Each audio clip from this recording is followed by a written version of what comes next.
Welcome. Hello, Travis. Hello, Jinkong. Hello. Hello. Hello. Hello. Good to see you. Hello, Antoine. Okay, other people will be joining down the road. We'd like to start because this is like a 1-hour info session, so we don't lose much time. First of all, before sharing more about these Global Innovation Awards, I'd like to present myself for the people who don't know me. So this is Arila. I am the Chief Operation Officer of Global Innovation Management Institute, and I'm here today with Rafael. So please help me spotlight as well, Rafael. And Rafael is the one of the board members basically. أنا عملت لك شير إذا بدك تفتحها هي كلها. Yes, okay, great, thank you. I am here with Rafael Lemaitre, who is one of the board members of GIMI, but actually also one of the initiators of these Global Innovation Awards. So together with Rafa and Vanessa, actually, we have been working on this initiative. Rafa, anything to say before we start? Just to thank everyone for the time. It's a pleasure to virtually meet you all, and looking forward for this session today. Thank you very much. Okay, let me start very fast and give you a little bit of intro on what we will be talking today. So me and Rafa will be sharing about these Global Innovation Awards. The objective for today is, of course, to create awareness on the Innovation Awards and actually excite you as individuals or organizations to apply. This is the agenda. We'll talk about the innovation awards, how to apply, what are the awards categories, what are the criteria to apply, an example actually walking you through what are the fees, and Q&A for any questions that you might have. So first of all, for those who are new here, you might not know exactly us. So basically, GIMI is the largest certifying body and professional organization with a mission to democratize innovation worldwide using a tested framework. And we are doing, let's say, we are very preeminent in 3 areas. We are the main thought leader. We own the Journal of Innovation and Science. We have a GIMI think tank, which is a virtual platform where we share about trends, where we share about innovation breakthroughs and innovative solutions every week. We have a GIMI blog, and we have basically published many books during all these years since 2009 that GIMI was created on innovation and innovation management. We have one of the largest networks that we are really proud of. We have more than 13,000 members, which are organization or individual members, but as well we have 31 partners in 6 continents who are representing GIMI. As well, we have partners who we have created futuristic centers like energy transition, like food of the future, banking of the future, and longevity. And the third one is we have been trying to spread standards around the world by building assessments for individual and organizations, certifications and courses to help individuals basically learn about innovation, drive ideas to commercialization, learn about the innovation process and innovation framework. And as well, we have built a framework for the organization to get audited and get certified themselves. What's most important is as well that we are one of the main US members basically in the ISO technical assistance group, where we are drafting the ISO standards when it comes to innovation management. Based on all the rich history that we have on innovation management, we have been thinking about this idea for a long time, but I think this was the year that with the help of Rafael, our board member, we started this initiative, which is Global Innovation Awards. We thought, okay, we have one of the largest network, and we have seen lots of innovative solutions out there from organizations we have certified and individuals we have certified. So why not giving this opportunity to celebrate and show this innovation more out there to the world and make this visible? So basically, this is the purpose, to recognize the best of the best in innovation through the GIMI Awards. And we have created 7 categories for organizations, 5 categories for individuals, and there are 3 sectors in total for these 12 categories, which is the public sector, private sector, and social sector, differently social innovation. Basically, a little bit about the application process and timeline. So we have a landing page. So please, Vanessa, help me maybe share the landing page link here in the chat, where you can visit and learn more about what's the process, how to apply, what are the criteria. The first thing you need to do is download and read the applicant manual. And Vanessa, you can also attach here in the chat the applicant manual, because it shows any detail, the frequently asked questions about that. And then you can start your application to open the application portal. So there is an application portal for applying, and we'll show a little bit more with one example. Rafael will show you more. And then you select your preferred award category. So if it's organization or if it's individual, and within the organization, we have several, let's say, categories that we'll show you in a bit, and for individuals, similar. And then you click enter now and you start, so it's pretty straightforward. The call for application was opened on July 8th. We have an early bird deadline, which is August 18th, and we have the final application deadline, which is September 8th.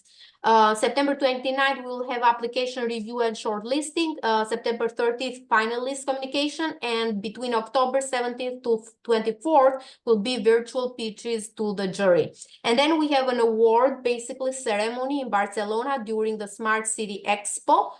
Basically, then we will give the opportunity to the members, to the finalists, basically, to come there, also be part of the Smart City Expo, but also enjoy the ceremony where the awards will be launched. We came up, we were fortunate enough to assemble this team of 8 very well-known professionals. So we have Ronald Jonas, who is the chairman of the Global Innovation Management Institute. We have Brett Trusco, Dr. Brett, who is the founder of the International Association of Innovation Professionals, and is the editor of the International Journal of Innovation Science. We have Professor Dr. Luis Kelly, who teaches strategy, entrepreneurship, and leadership at the University of La Verne College in the US.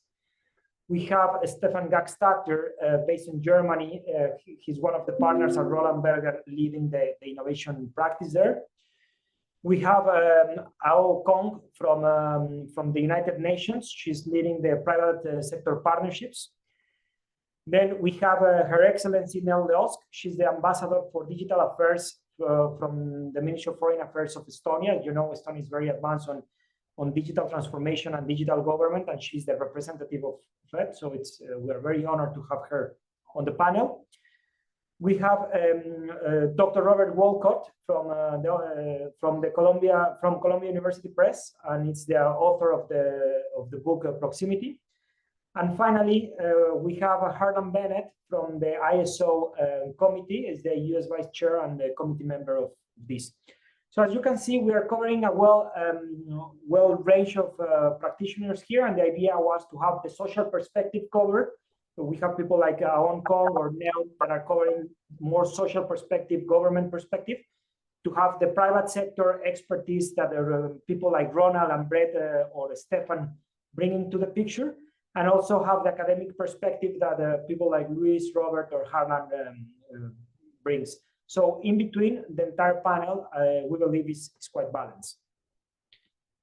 So moving on, Erila was saying there are basically 2 very big categories that you can apply.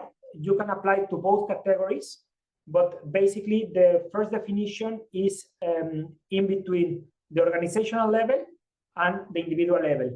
And in each of those very big umbrella categories, then we have subcategories where we have different awards. On the organizational awards, we have 3, which really represent the best innovations. So if your organization has a very interesting initiative project that is innovative by nature, and that you think you have a strong case and you want that to get it recognized, you should be applying to one of these 3 categories, whether you are on the private sector, the public sector, or you are on the non-for-profit sector. So you will fit in one of those first 3. Then we have another category, the fourth one, which is the innovation framework. So maybe your organization has a very strong way of managing innovation. You have a very strong way of defining horizons, balancing your innovation portfolio, your processes, the way you manage or measure performance, all of those different components, and that you think is a best practice. So please then consider filing for the best innovation framework. Then we have the educational aspect of it, and here we are looking things that are innovative on nature, but are addressing the education sector. So it could be a highly innovative education program or an education program that tackles innovation. So both aspects could be considered there. So if you are in that realm, you can apply to this category. Then we have one that is looking at the startup ecosystem and the support that is given to the startup ecosystem. So here we have a bucket of different mechanisms that are included. You can be running an incubator, you can be running an accelerator, you can be running a venture builder. There are different mechanisms out there that are included on the startup ecosystem support organization. And then finally, we have a category that is looking at the research centers, the science and technology parks, R&D labs, and so on. So if you fall on this category and you think that your center, your lab, or your park fits this, so you can apply to this category. Let me pause for a second, and if you have any questions on these categories, please, before we move on. Otherwise, I think it will be a lot of content to digest. Let me check the chat quickly to see if there's some German. Okay. Okay, anytime, please raise your hand and I'll be very happy to address a question, okay? I'll move on to the second bucket of categories here.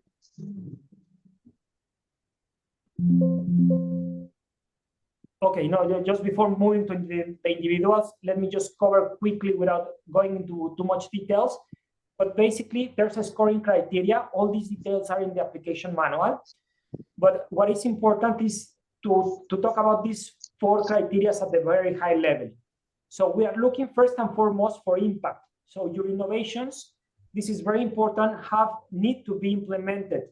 If it's an innovation that is in the pipeline and you think it's going to be great, but it has not been implemented, it will not be considered for this cycle. So we recommend you to wait for next year. So impact, the ability for you to showcase results in terms of outcomes achieved and outputs produced is very important. So impact. The second one is novelty. And of course, as we all know from the practice of innovation, an innovation can be new to the world, new to the region, new to your organization, to your communities, and so on. The degree of novelty depends on this, but it's also something that we are looking for. The third one is replicability, and is an innovation ideally can be replicated by others and can be scaled further, and especially if you are in the government side, in the social side, this criteria is very important now to be able to replicate what works well in different contexts. And the fourth one is feasibility, and is how feasible is in terms of resource and cost to implement it.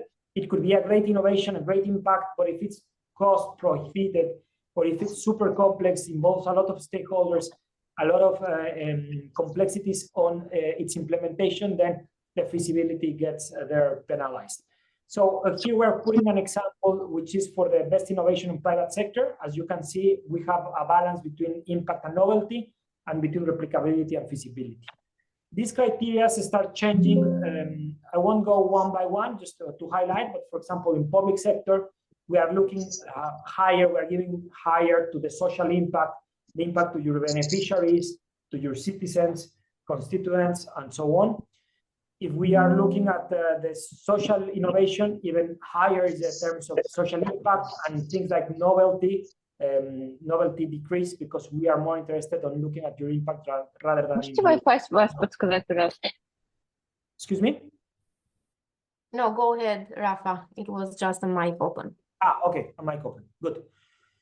Then we go to the innovation framework. So in the innovation framework, you see that we drop the impact, because a framework is not about the impact. The impact will come through the innovations and your actions. Your framework is more about how well structured it is, and that's why we have clarity, we have novelty, replicability, and adoption. How well these have been adopted by your organization. In terms of the education programs, we go back to the impact criteria.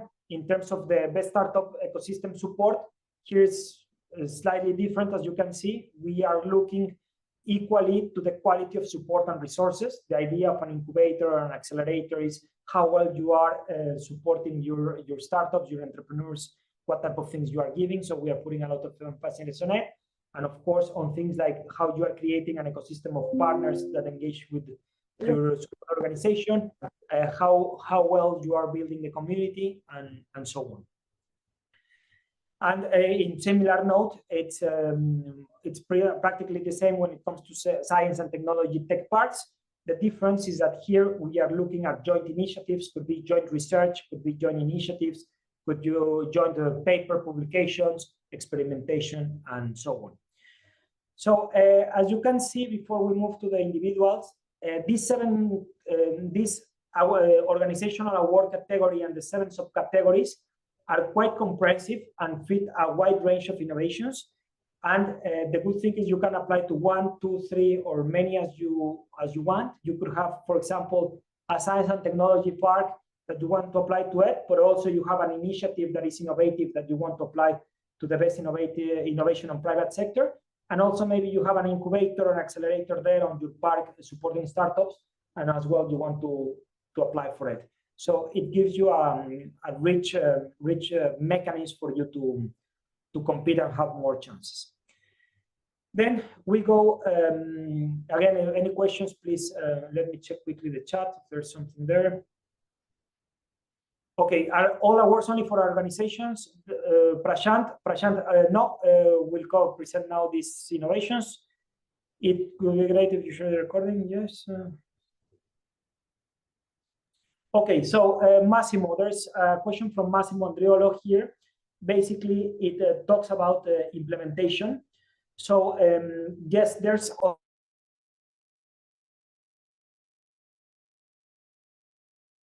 Hello, Rafa, please, can you unmute yourself? Yeah, Rafa, I lost you. Rafa? Yes, how long was it mute? Sorry, I just realized that. You were just mentioning my name. Okay, great. Thank you, Massimo. So yes, the answer, Massimo, to your question is we do have the detailed description of the criteria that is in the manual. But basically, you will see for each of the categories how we are splitting the weight and what is the definition of what we mean by impact, novelty, feasibility, adoption, clarity, so on and so forth. I think, yes, Erila has put the applicant's manual, so I recommend you download it and use it with all the details. Thank you, Rafa. So going now to the individuals award category. Here we have 5 subcategories. And the idea of this is sometimes, of course, we understand organizations are pursuing innovations. Usually these innovations are done in a team. It's really a team sport. It's not an individual journey. But we do also understand that many of these organizations usually have these innovation ambassadors, which are usually the driving force on the organization for innovation. Could be people driving the frameworks, driving the capability building efforts, or also driving the innovations per se, or having submit a lot of ideas and so on. So we created this category to try to accommodate them all. We have the first one that is again divided in private, public, and social, the first 3. So it's the same. Here you can apply only to one because either you are on private sector, in public sector, or in the social non-for-profit world. And that's for you applying yourself on behalf of one of your colleagues when you think there's a very strong case for these people to showcase some of the innovation potential tenants that we consider, which are basically the entrepreneurship mindset, the growth mindset, the collaboration and team effort, the resilience, and all the different traits that we acknowledge are very well established and differentiation factors on the innovators. So those are the three first categories. I will go into the details on the scoring as well. Then the fourth one is very different. And this, where we are, is trying to recognize entrepreneurs / startups. And here basically is if you are an entrepreneur, you could have a very successful startup, or you could have a startup that is on its journey. You already have an MVP and you are in the journey and so on. I would encourage you to apply. There are many things that we are looking here, and it's not the ultimate resort in terms of traction and KPIs that usually are looked at the startup. We are looking at in a holistic way. It has the components of an entrepreneurial mindset plus the startup characteristics, your business model, replicability, scalability, and so on. So that's the one that is covering the entrepreneurs. And finally, the last category we have is the Ronald Jonas Award, the Long Life Trajectory. This is an award that we have created to honor our chairman, Ronald Jonas, and given his acumen and trajectory, we believe it was fair to recognize people on his behalf that has followed a similar path. So here, you can nominate people, but here what we will be is looking really at the trajectory and the track record and the background of the nominees, and we will be taking a decision appointing who receives this honorary award. And what we will recommend is, if part of your network you have someone that you think could be nominated here, by all means, please point it out to us. Criteria and everything is different in this case, but it's a very important one. So going quickly into the criteria, we have, for example, here in the private sector, we look same to the growth mindset, collaboration and teamwork, grit and resilience, flexible execution. These are really very well mapped for those of you that have done the innovation potential assessment of GIMI. These are the 4 type of mindsets that we are assessing on the IPA, but in this case, what we will be is through your application trying to score them. Then the criteria slightly is modified for the public sector to include the social impact component there. And then for the startups, what we are considering as well is slightly different criteria, like the traction that your startup is having, the business model, of course, the entrepreneurial mindset of the founder or co-founder, and then things like the growth potential and the growth mindset of the entrepreneur. And this is the award that I already mentioned about nomination only, but you are feel free to suggest nominations. So here it's a very high level criteria to be, I would say that you can take the first step and apply it. And it's basically, if you're applying on behalf of your organization, you need to have the okay of the organization to apply. So please check with your management, your line managers, your directors, or if you are on the top positions of the company, then you can take the decision, but you need to have that endorsement. This is kind of in the terms and conditions. We are not going to ask you for a copy of that endorsement. We assume you have it, so it's a disclaimer there. The second one is very important, and is, as I mentioned, we are looking for things that have been applied and introduced. We cannot look at innovations that are in your pipeline, even if you are starting to pilot, so needs to be introduced. Why? Because you need to show impact. Otherwise, your score is going to be very low if you don't show impact.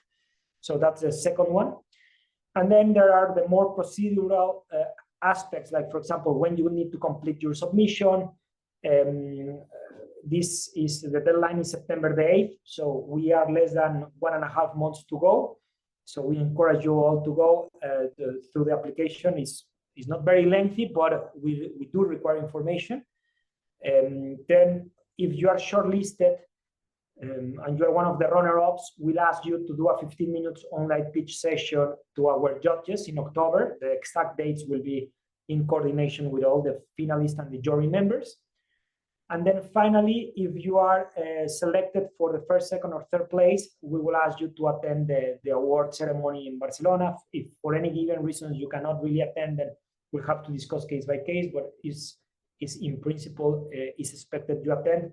It's also a very good event. It's the Smart City Expo. We have curated an event there, an experience, speakers, visits, and things that will enrich your whole participation. Let me pause for a second and look at the chat, and if there's any questions, please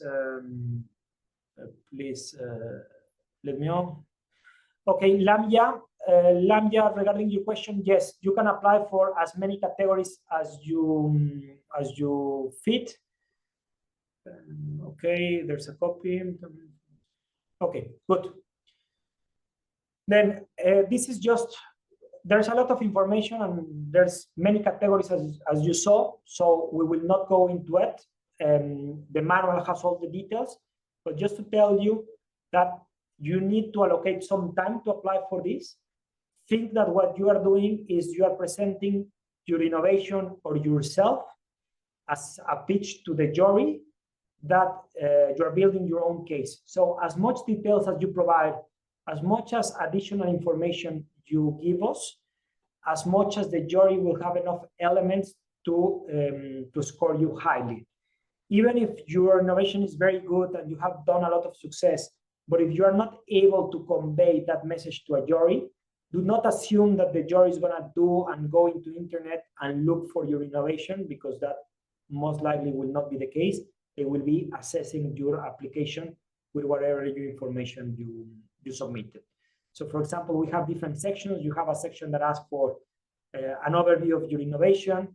Then we go into details about your innovation. This is assuming you're applying for the first set of categories on innovation, private, public, or social sector, okay? So then we look at your business concept, your production, your offering, your delivery, your markets, your degree of novelty, how you are collaborating with your partners, how you are managing your ecosystem of partners, and so on. Then we ask you a set of questions regarding the impact. This is, I cannot stress enough, you saw that all the criteria, the highest weight on almost all of them is impact. So this needs to be very thoroughful thought and added. And then at the end, we ask you for, it's not reflected in these slides, but we ask you to submit any additional information that you think could be valuable. Like, for example, you may have won other awards, you have applied for other awards and you want to highlight it. So a copy of it. Maybe you have already a presentation with a pitch of the innovation that is very visual, a video, maybe you have done it in YouTube or so. So please add all of that. Before I move, I'll check again the chat.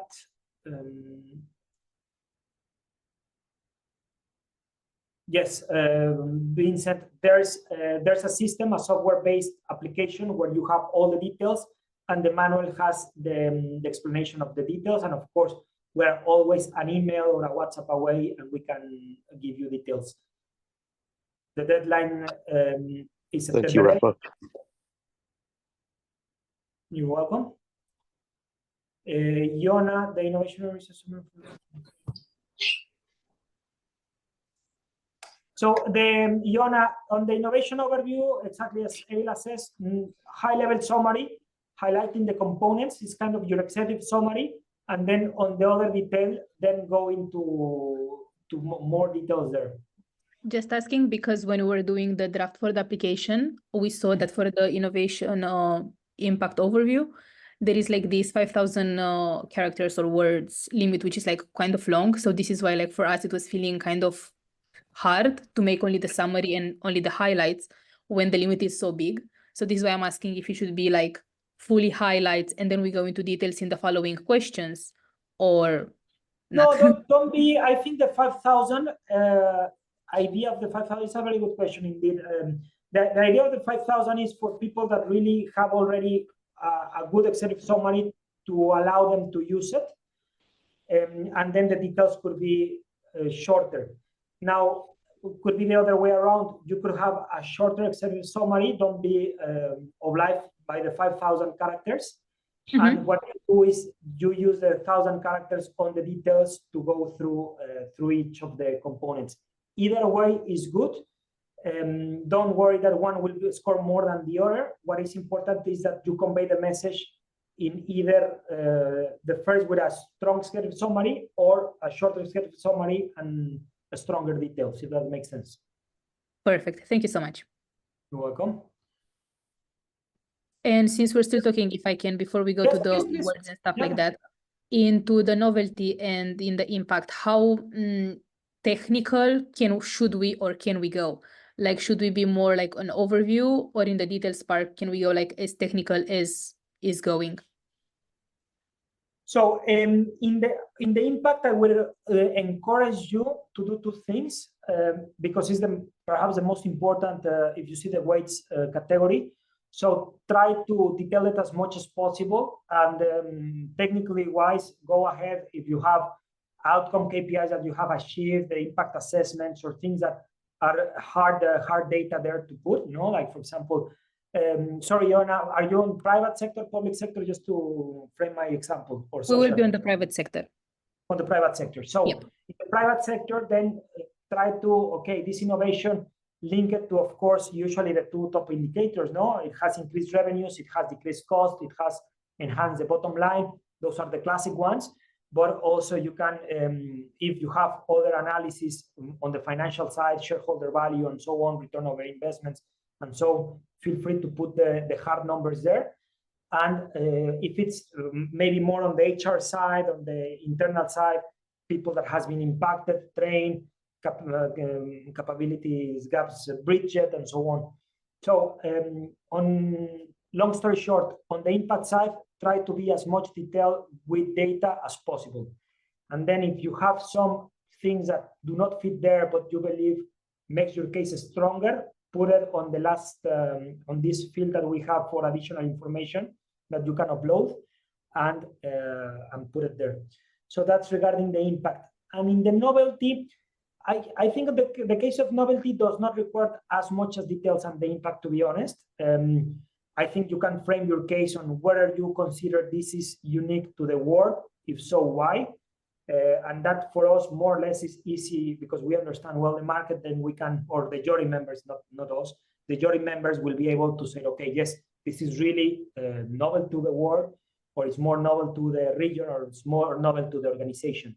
So as long as you can frame with an argument, why do you think is novel to the world, region, or organization? I think you are fine on that one.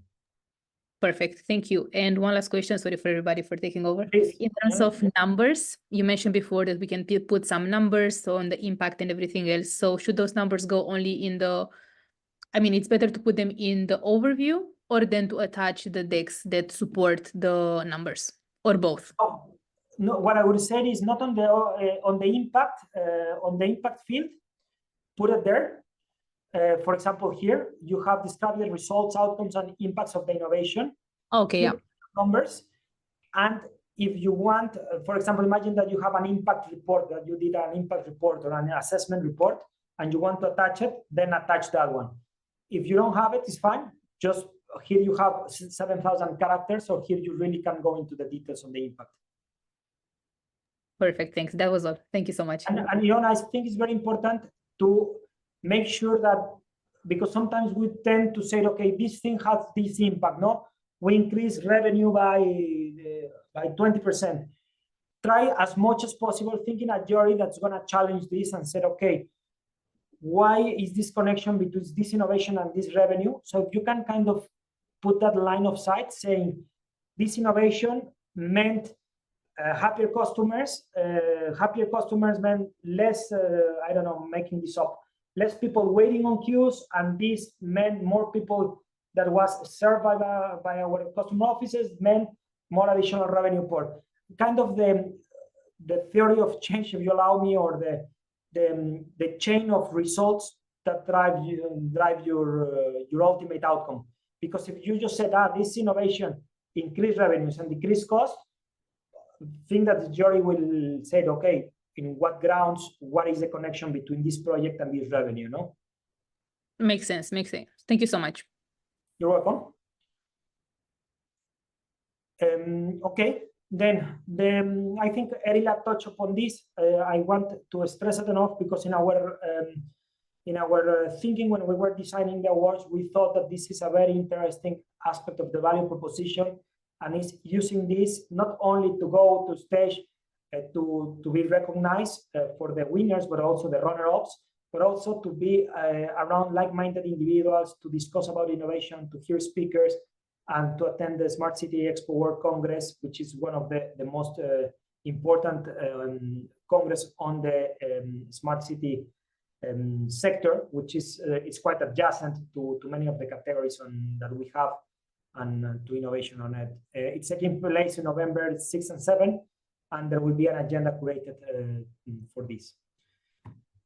And finally, as you have seen, there's really this, what we have targeted since the beginning is this is just a nominal fee to cover the management cost of doing this. This is not a way of driving more revenues or so. This is really a non-for-profit initiative.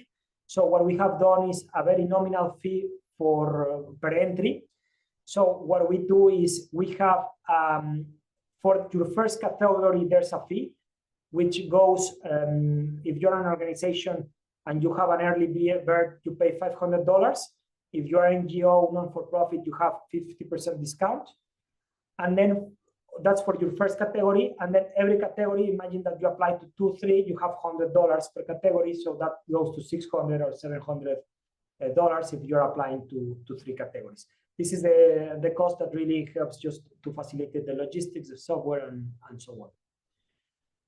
Non-for-profit initiatives are also included. Yes, of course, there's categories for social innovation at the organizational level. So if you're in an NGO or in a foundation and you have an innovation on the social, you can apply to innovation on social. If you are in an education, you can apply innovation in education. And if you are at the individual level, working on international development, cooperation, international cooperation, and so on, and you want to apply, you can apply on the social component of the social innovator as well.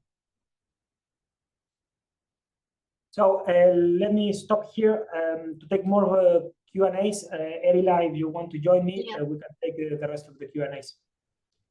Yeah, let's do it together. Rafa, maybe stop sharing the screen. I see Truls that has raised his hand. So Truls, please.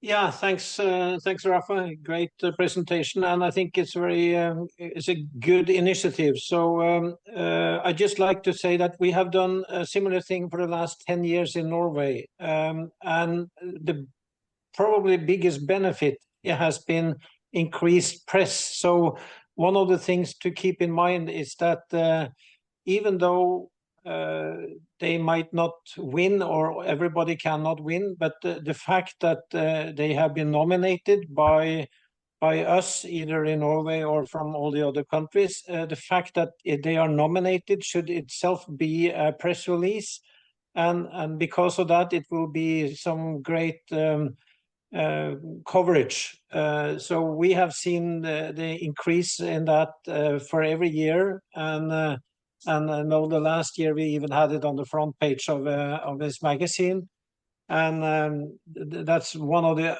additional benefits from doing this. So this is very, very much a win-win suggestion. So I'm applauding that. So thank you for doing it, and look forward to also see you guys in Barcelona in November. Thank you, Truls. Thank you, Truls. By the way, you have gave us a very interesting nugget of insight there, and I think it's something we can consider, and of course we will have to ask for authorization of the applicants. But perhaps for many applicants, even if they are not winners or shortlisted, they will like to be exposed somehow. So we will consider how to do it, and of course with the right permission, maybe we can have as well kind of a celebration of participation that gives exposure to the different people that has put a good effort and their time on applying. No? Definitely, and this is something that they would be very happy to participate in this. Thank you, Ruth. If there is another question before we go to Massimo from Ayana, Rafa, if you want to respond, if it is introduced for the last 24 months, is it an innovation at all? Yes. Okay. Great. Very good question. Yes, indeed. I think the thing is, then we need to have a cutoff date, right? And this is usually a challenge in innovation and when you set the cutoff date in an award, because first and foremost, you need to show impact. So if we have, and we said needs to be introduced on the past 6 months, so there will be the whole argument of it's too short to showcase significant impact. So what we decide is, this is the first cycle, let's open up to the past 2 years of introduction. So there's enough evidence for people to showcase that they have had impact. And maybe right now, your innovation that was introduced 2 years ago, now it could be kind of old for you because maybe you are you have evolved or you have introduced another one that has replaced it. But that doesn't lose the value of what you introduced 2 years ago. And for sure, you have all the track record and hard data to prove after 2 years of implementation. So that's the idea of the cutoff date, especially being the first cycle. Then when this program starts evolving, the idea this will be a yearly program, then I think we'll start reducing the cutoff date to maybe go more towards the 18 months, 12 months or so, where it will be a cleaner cut. Okay, Massimo? One question. Will there be a kind of press office, Rafa and Terila, in the sense that I know a couple, or I guess that several newspapers or TVs in the different countries represented by GIMI would be happy to bring the winners of the awards and report what happened? Is there a chance to put them in contact with the newspapers that every one of us has contacts with? Definitely, I think that's a great idea, Massimo. Actually, what we are thinking is during the ceremony award in Spain, together with the co-organizer, which is La Salle University, we will make sure to have press there. Okay, so they report the ceremony happening and all this.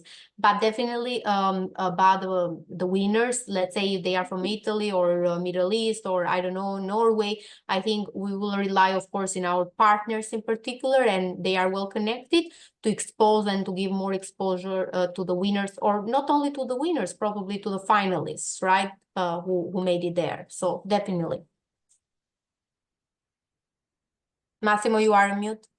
I know a newspaper, economic newspaper, Italia Economy, and I think putting them in contact and then taking what came out from there, from Barcelona, and publishing it in Italy. These were the best ideas that came out there, can attract also new candidates next time. I don't know if this makes sense. Totally. And please, we rely also on you, even right now, right? Promoting this in your countries, because I know there are many innovators out there. Some are recognized, some are more visible, but some are not, right? And I think it's good to use every channel so we can reach out to everybody, individual or organization who are doing innovations, even in some remote areas, right? So they know about this. Perfect. Thank you, Erila and Rafa. Fair? Hi, congratulations, Rafa and Erila. I think it's a great initiative. Just one question. I was trying to see, and following on the question that Vince posted regarding a template. So I tried to reach the link, but I did not connect and when unable, but I have to pay before. So as maybe for the CTPs, we can provide like a template or at least maybe a video to share how to fill it correctly, right? Actually, there is a software, so let me send here the link, okay? So 1 second here. Here, this is a software, and you see also when you go to the page, you see this. You can enter there, put your data, and you are not paying. So you can go do a draft, basically, finish later. And okay, thank you, Rafa, for sharing. So you can register without any payment. So what we are expecting is by the time that you are finalizing the application, for us and the jury to review the application, then you do the process of the payment. So you have time to review, go back, do changes, and all this. That's great. Thank you.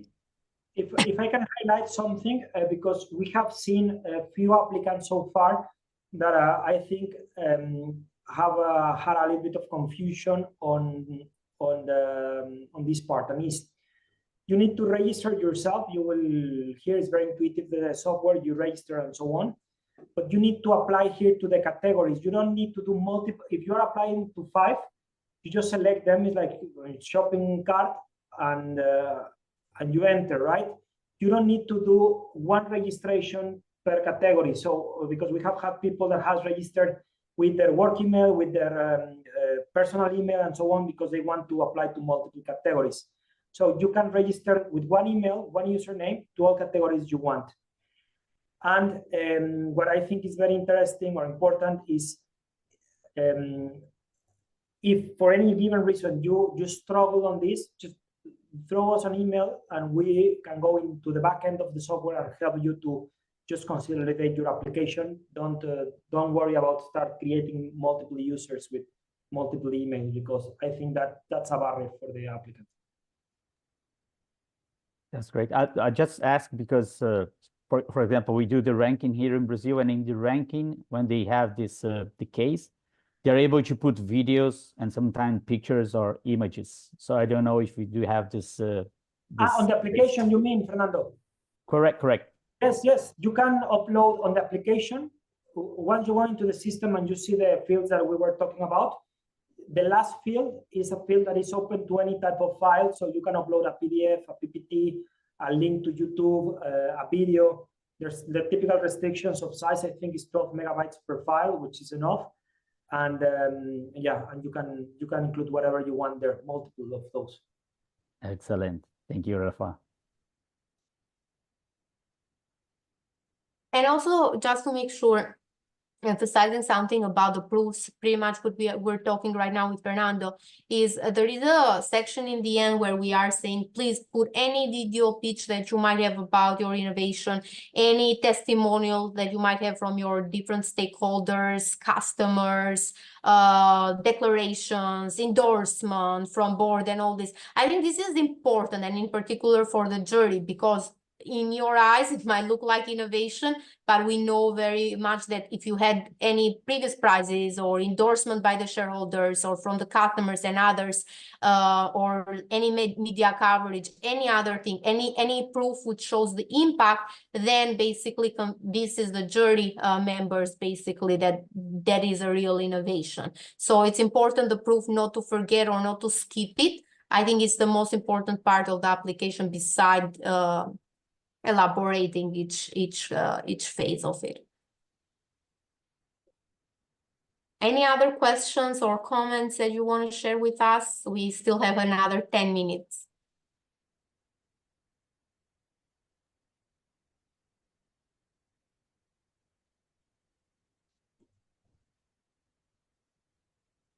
Okay, I see a few comments about the initiative that you like and all this. So also, just maybe to mention, the deadline is September 8th, but we encourage to benefit from the early bird deadline. We encourage you, if you can, of course, to apply till August 18th. We have the early bird, so discount for all applications. And as Rafael was mentioning, when it comes to social innovation type of initiatives, it's again another 50% discount till the final deadline. I see here Fernando saying evidences. Yes, that's the idea when it comes to proofs. Any evidence that you might have. We are not restricting this or that there, but we are giving examples of what type of evidence you might upload there. So it's easy for the jury members to decide. I think we have a great jury, and Rafael mentioned.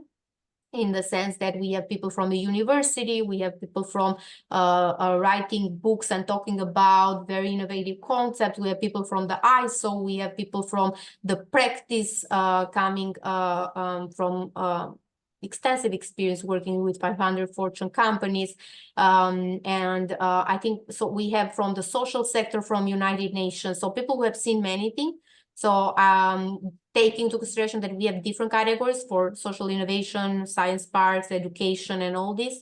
So will be easy, I believe, and for them to judge all the applications that we'll get. So the last call, I believe, from myself at least, and I'll leave the last word to Rafa, is please apply, use this opportunity for recognition, and of course, even if you don't win, this is a great opportunity for you to improve your innovation.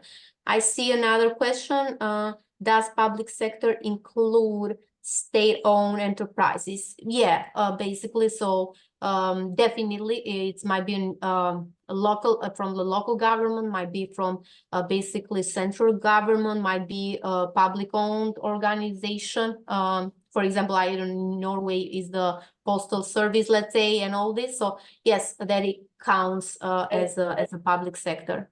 Erila, let me just also here chip on this one, because it's not straightforward whether or not you are more suitable for a private or a public. And let me use different examples here. One is there are certain entities that have created by the government which still operate very much on the government sphere. They are not really for profit. It could be a developer or so, but they operate more on a government mindset. On those, I would recommend apply on the public sector. But if you are a corporation that has been set by the government with a clear development or for-profit orientation, applied on the private sector. No, the case on here we have usually quite a few people on this call from the Middle East region. There are many the national companies or the airlines or the port operators. Those are operating really with a clear private sector mindset. So I would recommend then to apply with the private sector. If you doubt, ask us. We can always move you from one category or the other, Stephen.